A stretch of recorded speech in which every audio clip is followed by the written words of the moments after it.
네, 안녕하세요. 직장인 경매 초보 락규입니다. 네, 오늘은 제가 경매 입찰서 작성 요령에 대해서 모든 것을 오늘 동영상에 다 실어 담도록 하겠습니다.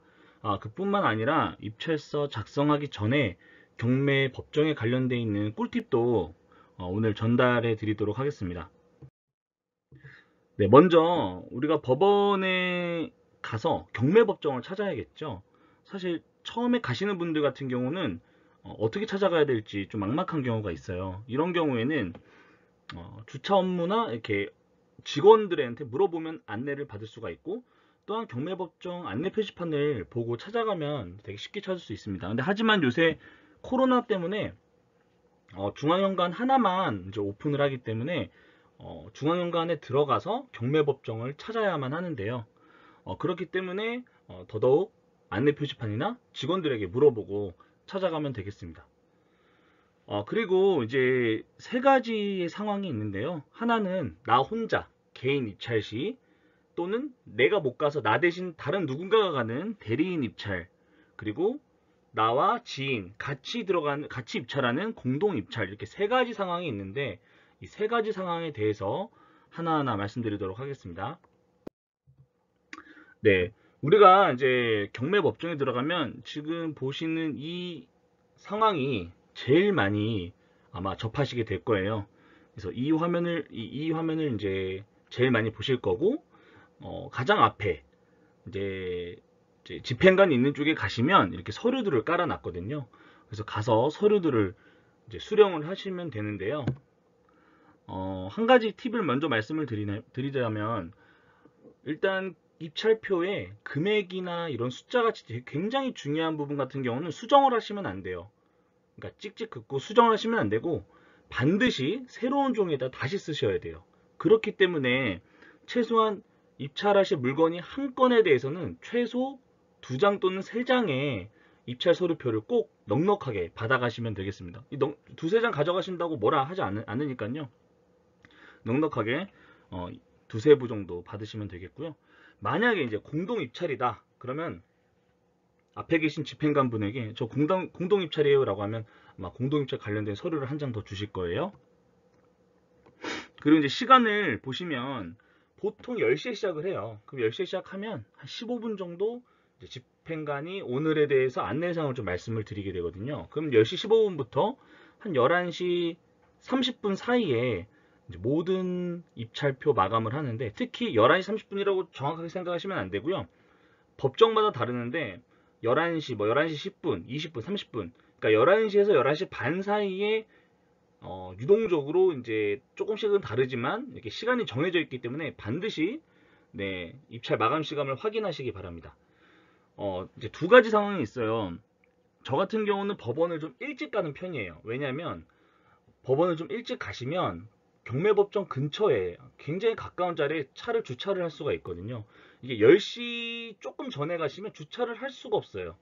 그렇기 때문에 저는 좀 일찍 가서 9시 한 2, 30분쯤 가서 좀 미리 좋은 자리에 주차를 좀 해놓고, 그다음 뭐 차 안에서 뭐 개인적으로 어떤 다른 업무나 볼일을 보시다가 한 10시 30분 넘어서 가서 이제 입찰서표 넉넉히 받아와서 차 안에서 쓰고, 한 11시 이제 입찰 마감 시간을 미리 보고 입찰 마감하기 한 10분 15분 전쯤에 들어가서 제출을 하고, 그 다음에 네, 결과를 보는데요. 만약에 차를 안 가져가신다 그러면 10시 30분 이후에 방문하셔도 충분합니다. 그렇기 때문에 굳이 10시부터라고 해서 10시에 가실 필요가 없다라는 거 꼭 참고하시기 바랍니다. 네, 그러면 맨 앞에 집행관한테 가면 이렇게 세 가지의 서류를 받게 돼요. 네, 보시는 것처럼 입찰 봉투, 기일 입찰표, 그리고 보증금 봉투, 이렇게 세 가지를 받게 되고요. 만약에 공동 입찰인 경우에는 아까 말씀드렸던 집행관한테 말하면 이와 같은 공동 입찰 신고서를 주실 거예요. 그래서 이렇게 총 3장 내지 4장을 수령을 하시면 되겠다. 특히 기일 입찰표를 좀 넉넉히 받으시면 되겠습니다.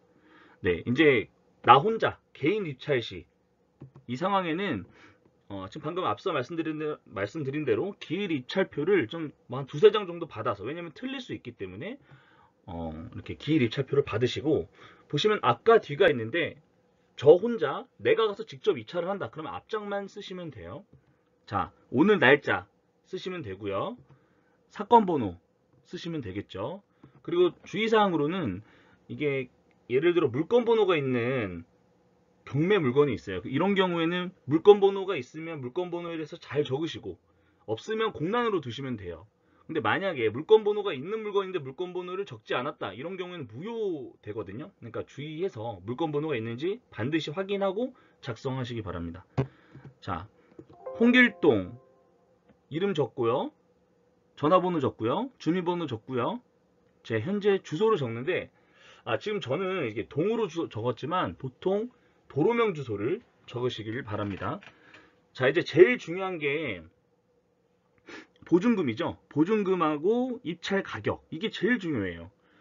왜냐면 이 숫자 하나 틀리면 낭패를 볼 수가 있고, 그렇다고 해서 좀 이렇게 잘못 썼다, 그럼 찍찍 긋고 수정하시면 안 되고 반드시 새로운 종이에다 쓰셔야 돼요.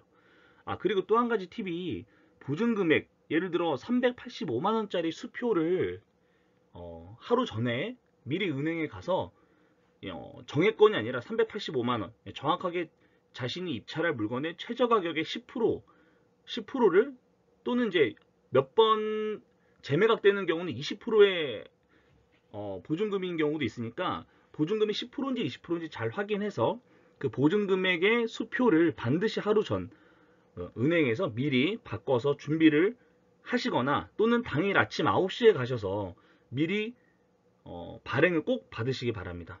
그리고 수표 뒤에는 항상 이설을 하시기 바랍니다. 네, 그래서 입찰 가격과 보증 금액을 적는데 반드시 이렇게 1000만 단위, 100만 단위, 10만 단위를 잘 보시고 적으셔야 돼요. 예를 들어 보증 금액은 385만원 잘 적었는데 입찰 가격에 5,766만 6천원이 아니라 5억 7천만 원이라고 적으면 실제로 이러한 사례들이 굉장히 많이 있어요. 이런 경우에는 보증금 절대 못 돌려받습니다. 5억에 낙찰 받으신 거예요. 네, 그래서 입찰 보증금을 못 돌려받으세요. 낙찰 받은 거기 때문에. 그래서 제가 한 번, 두 번 강조해도 아쉬운 게 없습니다. 입찰 가격, 특히 1000만 단인지 억만 단인지 잘 보시고 적으시길 바랍니다. 굉장히 중요한 부분이에요. 이 부분에 숫자 하나라도 틀리시면 반드시 새로운 종이 쓰세요. 그리고 네, 뭐 헷갈리실 필요 없어요. 이렇게 영상 한번 보시고 제가 직접 참여했던 이런 종이를 갖고 와서 스캔해서 제가 직접 다 써 드리는 거니까 이렇게만 하시면 됩니다.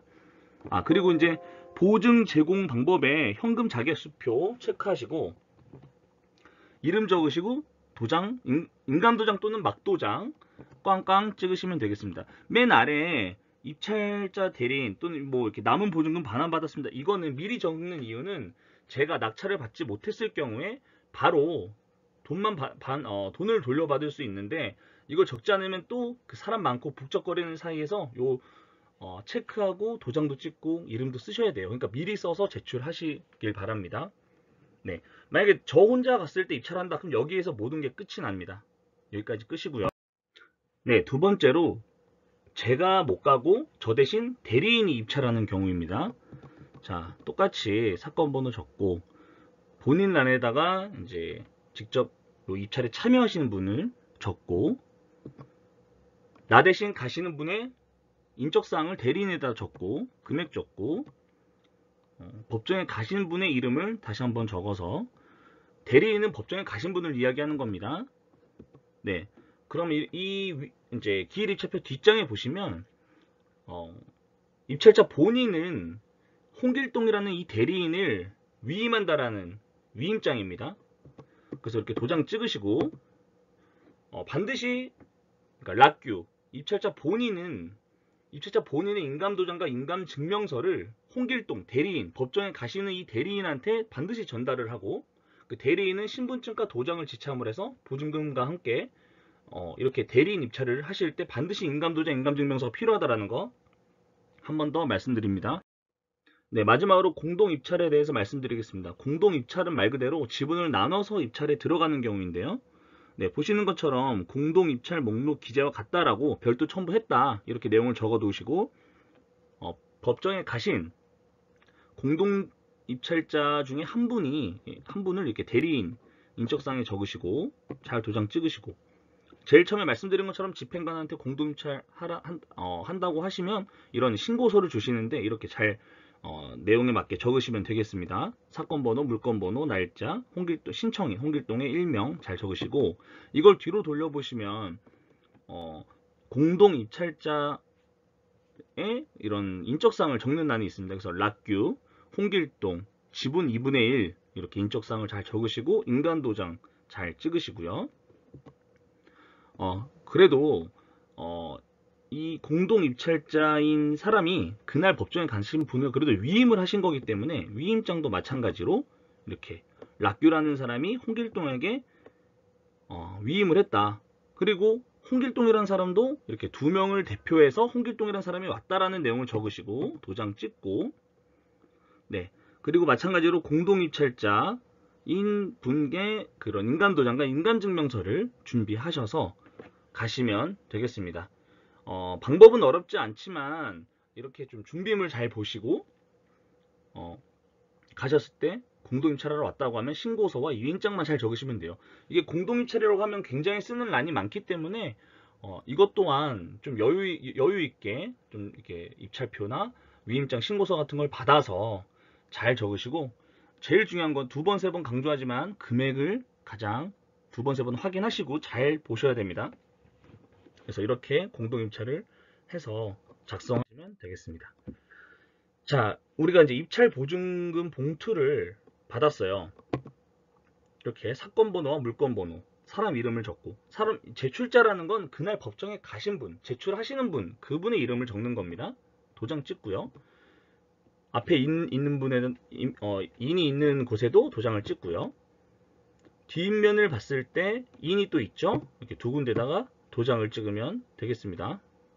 그리고 수표를 넣으실 때 다시 한번 말씀드리면 그 전날이나 그 바로 전에 9시에 정액건이 아닌 뭐 385만원 이런 식으로 딱딱 끊어지지 않는 이 수표를 발행을 받았으면 뒷면에다가 반드시 내 성함과 주민번호 그리고 전화번호까지 꼭 적어서 수표가 분실되더라도 주인을 찾을 수 있도록 반드시 이설을 하시기 바랍니다. 네, 이제 여기까지 왔으면 거의 다 왔습니다. 우리가 앞에서 입찰표 작성 잘했고, 보증금을 보증금 수표에 잘 넣었고, 그리고 우리가 같이 참여하는 대리인이 있다거나 공동 입찰자가 있다면 그분들의 인감증명서, 인감도장도 잘 찍었는지 확인이 되었습니다. 근데 마지막으로 이 봉투에 모두 다 넣어야 돼요. 넣어야 되는데, 자, 만약에 나 혼자 했다. 그럼 이렇게 입찰자 도장 찍으면 끝이에요. 그러나 공동 입찰이거나 대리인인 경우에는 법정에 가신 분의 이름을 아래다 쓰고, 이렇게 공동 입찰자라면 외 일명까지 써주시고 도장을 찍으시면 되겠습니다. 또 뒤로 돌려보시면 인이라고 있어요. 이렇게 도장을 다 찍으셔야 되는 부분인데 이렇게 도장을 좀 찍으시기 바랍니다. 그리고 상단에 보시면 네, 여기 다시 한번 사건 번호와 물건 번호를 다시 한번 적으시는 거예요. 마지막으로. 자, 다 끝났습니다. 우리는 모든 작성을 잘 했고, 준비물, 인감증명서 다 잘 넣었고, 그리고 도장도 우리가 이제 갔던 제출자, 법정에 가신 분의 도장도 잘 찍혀 있습니다. 자, 그럼 마지막으로 제출하기 전에 여기 네모칸 안에 스탬플러를 이렇게 딱 박으셔야 돼요. 예, 여기 딱 박으시고, 네, 이렇게 모든 절차를 끝났습니다. 우리는 봉투에 모든 준비물과 만약에 대리인이거나 또는 공동입찰인 경우에는 인감증명서도 잘 넣었고, 도장도 잘 찍었고, 금액도 잘 썼고, 틀린 거 하나 없이 잘 썼다라고 가정하면 마지막으로 스탬플러를 찍고 이 앞에 있는 집행관분들한테 제 봉투를 전달드립니다. 제 신분증과 함께. 그러면 집행관분이 이 2개를 확인해 보고 별 문제가 없다라고 하면 봉투의 일부를 뜯어서 저를 주실 거예요. 이게 뭐냐면 이 봉투와 좀 뜯어주신 이 서류의 일부는 같은 서류라는 걸 인증하는 인증서와 마찬가지거든요. 내가 만약 낙찰을 받으면 그 서류가 내 거라는 증거가 되는 거고, 반대로 만약에 내가 떨어져서 내가 보증금을 돌려받을 때도 그 뜯어진 일부의 종이를 집행관한테 내고 돌려받을 때 필요하기 때문에 그 뜯어준 일부의 종이는 반드시 잘 보관을 하시기 바랍니다. 그러면 이제 집행관도 그 종이를 뜯어서 다시 저한테 봉투를 주실 거예요. 그러면 앞에 있는 입찰함에 직접 넣으라고 하십니다. 그럼 입찰함에 잘 넣으시면 모든 경매 입찰 절차가 끝났습니다. 네, 오늘 이렇게 경매 법정에 들어가서 법정 찾아가고 그리고 몇 시에 시작하고 입찰표 작성부터 제출하는 것까지 모두 다 알아봤습니다. 네, 오늘 조금 도움이 되셨을지 모르겠지만 조금이나마 저도 이렇게 여러 가지로 이런 영상을 보고 저도 배웠기 때문에 제가 오늘 모든 경험에서 찾아본 내용을, 경험에서 배운 내용을 오늘 이렇게 영상을 한번 제작을 해봤습니다. 네, 모두 감사합니다. 직장인 경매 초보 락규였습니다.